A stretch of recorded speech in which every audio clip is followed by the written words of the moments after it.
Good morning, everyone. I thank you all for coming today. This has been a very difficult and rough month for all of us. As you may have been informed about, a major incident took place within the Cetus containment field, something that we have put a lot of effort into maintaining, especially the Cetus itself.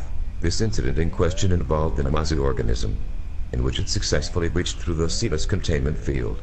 Those who were involved in the Cetus containment patrol units were unfortunately unable to stop the organism from entering the zone. The incident cost us a lot, and has made our struggles a lot more difficult. Regarding the Cetus status, we are still not yet sure, which also goes for the Namazu. Regarding Cetus, based on survivors' reports from the recent interviews conducted by Agent Barlow and Agent Campbell, the Cetus was disturbed by the Namazu's presence in the area. Let's just say the Cetus was not very pleasant of his presence. The agents added that according to survivors, the Cetus had ambushed the Namazu from below, which caused the organism to get impaled by the Cetus mandibular tusks. The Namazu had reportedly been impaled in the upper thorax, eventually protruding out in the thoracic region, severing a portion of its spinal cord. For the Namazu, we are still monitoring it following its combat with Cetus, as we are not yet sure if he is dead or unconscious after it was impaled by the Cetus.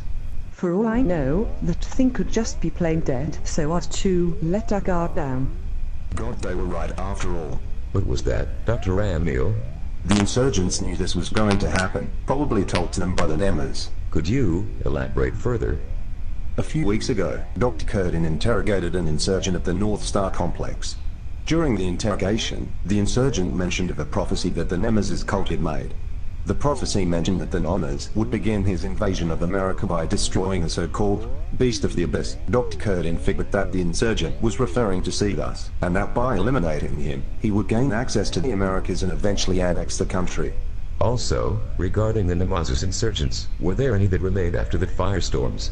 According to the task forces sent to Guam, they counted at least 62 remaining insurgents on the island. They were said to have gathered on the south part of the island away from the bombing sites. That was where we captured Ezra and 5 others. Yes, Dr. Morgan. So Mullet, would you care if I interrupt for a short while? I was assigned by my division introduce a proposal regarding the Cetus. Alright, so what does this proposal pertain to about the Cetus?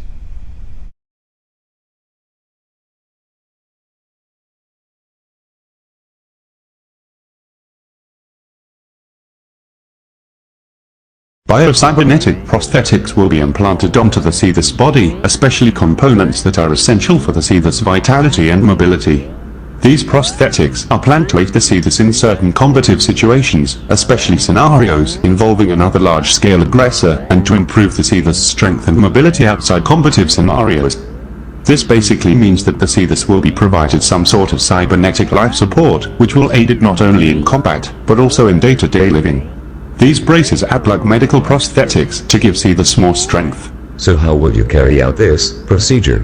It might be risky for the staff at your division to perform. Well, fortunately, we have prepared different safety regulations and procedures in order to not only successfully carry out our proposal, but also keep our personnel safe in the duration of the project. And how will this procedure be carried out?